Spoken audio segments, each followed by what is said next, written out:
Hello అందరికీ welcome back to Vinoda's world. ఈరోజు మన ఛానల్లో వచ్చేసి కర్రీస్ కాకుండా ఈ సంక్రాంతి పండుగ కోసం అయితే మేము సకినాలు ఎలా ప్రిపేర్ చేసామో కరకరలాడుతూ సకినాలు రావాలంటే నేను వీడియోలో చూపించినట్టుగా చేయండి. పర్ఫెక్ట్గా మనకైతే సకినాలు వస్తాయన్నమాట. సో మన ఛానల్ కనుక మీరు ఫస్ట్ టైం కనుక చూసినట్లయితే ప్లీజ్ సబ్స్క్రైబ్ అయితే చేసుకోండి. అలాగే వీడియో ఎక్కడ స్కిప్ చేయకండి. అలా అయితేనే పర్ఫెక్ట్గా మీకైతే సకినాలు అయితే వస్తాయండి. దీనికోసం అయితే నేను ముందుగా రేషన్ బియ్యం తీసుకొని ఒక 4 గంటల ముందైతే నానబెట్టుకున్నానండి. వాటిని అయితే తీసి ఇలా పిండి అయితే మెత్తగా పట్టించానన్నమాట. పిండి పట్టించిన తర్వాత వెంటనే ఆరిపోకుండా ఉండాలంటే కాసేపు అలా ఒత్తి పక్కన పెట్టేసుకోవాలండి. కాకపోతే నేను ఇప్పుడు వెంటనే పిండి అయితే కలుపుతున్నాను కాబట్టి నేను వీటి కోసం అయితే నేను చేసింది అయితే 3 కేజీల పిండి అన్నమాట.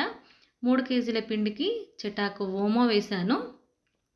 సో ఈ నువ్వులైతే నేను ముందుగానే గాలిచ్చి ఒక 2-3 రోజుల ముందు ఉల్లారబెట్టి ఉంచుకున్న నువ్వులు అన్నమాట. లేదు అంటే అప్పటిదప్పుడే కూడా గాలిచ్చి కూడా వేసుకోవచ్చు అన్నమాట. కాకపోతే నేను కొంచెం ఇసుక ఉందనేసి అయితే 2-3 రోజుల ముందే వాటిని అయితే నీట్గా చేసి పక్కన పెట్టేసుకున్నాను. 3 కిలోలకు నేను మా అరిసెలతోనైతే ఒక అరిసెలు అయితే వేసానండి. అరిసెలు కాకుండా దాని ఎంత క్వాంటిటీ ఉంటుందంటే 1/2 కేజీ దాకా ఉంటుందండి. 1/2 కేజీ నువ్వులైతే వేసుకున్నాను. ఇప్పుడు మనకు కిలోల చొప్పున చెప్తున్నాను కదండి. ఇప్పుడు కిలోకైతే 2 స్పూన్ల దాకా వేసుకోవచ్చు. మనకు 3 కేజీల పిండి కాబట్టి 6 స్పూన్ల దాకా అయితే సాల్ట్ అయితే వేసేసుకోండి. కొంతమంది గుప్పిడితో కూడా వేస్తుంటారు. అలా మీకు అలవాటు ఉంటే గుప్పిడితో కూడా వేసేసుకోవచ్చండి. సాల్ట్, నువ్వులు, ఓమా ఇవన్నీ వేసిన తర్వాత ఒక్కసారి పిండిని అయితే బాగా మిక్స్ చేసుకోవాలన్నమాట. అలా మిక్స్ చేసుకోవాలనుకో మధ్య మధ్యలో ఉప్పు అయితే తగులుతూ ఉండి మనకు కొంచెం ఉప్పుగా అనిపిస్తుంటాయి సకినాలు అయితే. సో మనం ఇవి చేసే ముందే మంచిగా తడిపి పెట్టుకున్నాం అనుకోండి, ఇవి నానాలి. ఈ తడిపిన పిండి అయితే పర్ఫెక్ట్గా నానింది అనుకోండి, నానితే మనకైతే సకినాలు అయితే సూపర్గా వస్తాయన్నమాట. అందుకే నేను కొంచెం పనంతా పక్కన పెట్టేసి ఫస్ట్ అయితే సకినాల పిండి అయితే తడిపేస్తున్నాను. చూడండి, కొంచెం కొంచెంగా వాటర్ అయితే వేస్తూ నేనైతే పిండిని అయితే ఇలా తడిపైతే దాదాపు ఒక ½ అన్ అవర్ దాకా అయితే పక్కనైతే పెట్టేసుకుంటున్నాను అన్నమాట. దానిపైన ఏదైనా క్లాత్ అయితే కప్పేసి పక్కనైతే పెట్టేసుకోండి. ½ అన్ అవర్ తర్వాత చూడండి నేనైతే సకినాలు అయితే పోయడం అయితే స్టార్ట్ చేశాను.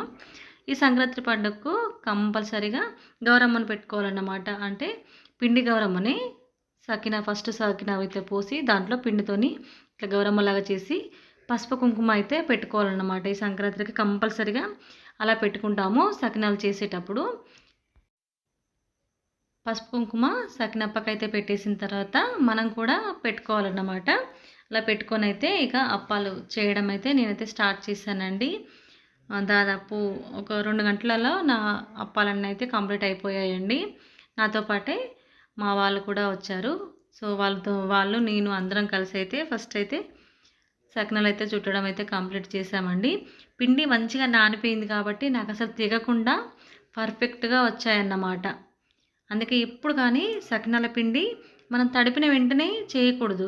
దాన్ని పిండి తడిపేసి ఒక ½ అన్ అవర్ దాకా నాననిచ్చి మంచిగా కలిపామనుకోండి, మనకైతే సకినాలు పోయడం చూడండి ఎంత పర్ఫెక్ట్గా వస్తున్నాయో. నేనైతే వీటిని కట్టెల పొయ్యి మీద అయితే చేస్తున్నానండి. కట్టెల పొయ్యి మీద చేసిన అప్పాలు పర్ఫెక్ట్గా వస్తాయి కదా, అందుకే కట్టెల పొయ్యి మీద అయితే చేస్తున్నాను. ఈ సకినాలు చేయడం చాలా ఈజీ కానీ ఇవి తీయడమే కష్టం అండి. వాటి కోసం అయితే నేనైతే ఒక ప్లేట్ అయితే రెడీ చేసుకొని ఆ ప్లేట్ పైన మెల్లిగా తీస్తూ ఉంటాము. మెల్లిగా తీయలేదనుకోండి అవి విరిగిపోయి మళ్ళీ చేయాల్సి వస్తుంది. సో ఇలా ప్లేట్ల మీద అయితే సకినాలు అయితే ఇట్లా ఒక వరుసలాగా పెట్టేసుకొని అయితే కాలుస్తున్నాను. మనకు కరకరలాడుతూ కాల్చుకోవాలన్నమాట. మరీ ఎర్రగా కాకుండా మరీ తెల్లగా కాకుండా మీడియంలో కాల్చుకున్నాం అనుకోండి, మనకు సకినాలు అయితే పర్ఫెక్ట్గా కరకరలాడుతూ అయితే వచ్చాయండి. ఫైనల్గా మన సకినాలు అయితే రెడీ అయిపోయాయి. నేను వచ్చేసి ఈ పండగకి అయితే ఈరోజు సకినాలు, గారెలు, కారపూసలు అయితే ఈరోజు అయితే కంప్లీట్ అయిపోయాయండి. మరి మీరేమేమి అప్పాలు చేశారో నాకైతే కామెంట్ అయితే చేయడం మాత్రం మర్చిపోకండి. మన వీడియో